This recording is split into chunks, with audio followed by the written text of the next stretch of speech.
সবাই বলে মেয়েদের সৌন্দর্য নাকি অলংকারে বাড়ে, কিন্তু আমি বলি মেয়েদের আসল সৌন্দর্য হলো স্বামীর যত্নে, সম্মানে আর ভালোবাসায়।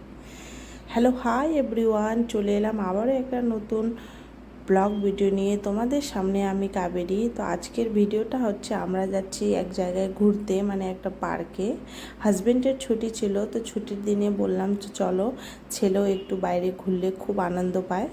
তো দেখো আমরা ফাইনালি কিন্তু পৌঁছে গেলাম সেই পার্কের জায়গাটাতে। আর এখানে ছিল অনেকটা ভিতরে, তো আমার কিন্তু অতটা পার্কটা ভালো লাগেনি। তো চলো তোমাদেরকে নিয়ে যাচ্ছি পার্কটা কেমন। তো এই যে দেখো, আগে টিকিট কেটে নিলাম, আর এখানে খাওয়ারও নিয়ে নিলাম কিছু, ভিতরে বসে খাবো, টাইম পাস করব। তো ছেলে দেখো, ছেলেকে নামিয়ে দিলাম এখন হাঁটতে হাঁটতে। আর এখানে টিকিটটাও এন্ট্রি করে নিলাম, টিকিট দিতে হয়। আর 10 টাকার টিকিট ছিল, বেশি টিকিট ছিল না দাম। আর কিন্তু পার্কটাও বেশি ভালো ছিল না। পার্কটা শুধু চারদিকে জঙ্গল আর জঙ্গল। আর এখানে শুধু মানে কাপলদের জন্য ঠিক আছে, মানে ছেলে মেয়েদের জন্য বসে গল্প করা, আমাদের জন্য কিন্তু না। তো যাই থাক, চারদিকে শুধু সেগুলাই দেখলাম। তো দেখো আমার ছেলে কিন্তু খুব হ্যাপি এখানে এসে, ও কিন্তু ভালোই খেলতেছিল।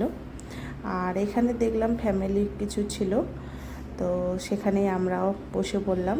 আমাদের যে খাবারগুলো নিয়েছি সেগুলো খেতে বসে পড়লাম। আর এদিকে আমার ছেলে কিন্তু মানে বাচ্চাদের সাথে খেলছিল, এখানে অনেকগুলো বাচ্চা ছিল এই যে।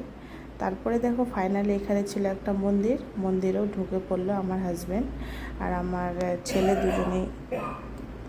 দুজনেই গেল মন্দির দর্শন করলো, আমি বাইরেই ছিলাম। তারপরে ফাইনালি দেখো ওখানে ঘুরে টুরে আমি বাড়ি যাব, তোমরা তো জানো। বাড়ি যাওয়ার জন্য ছেলের জন্য একটা দুটো ড্রেস নিয়ে নিলাম এখান থেকে। তো টাটা বন্ধুরা।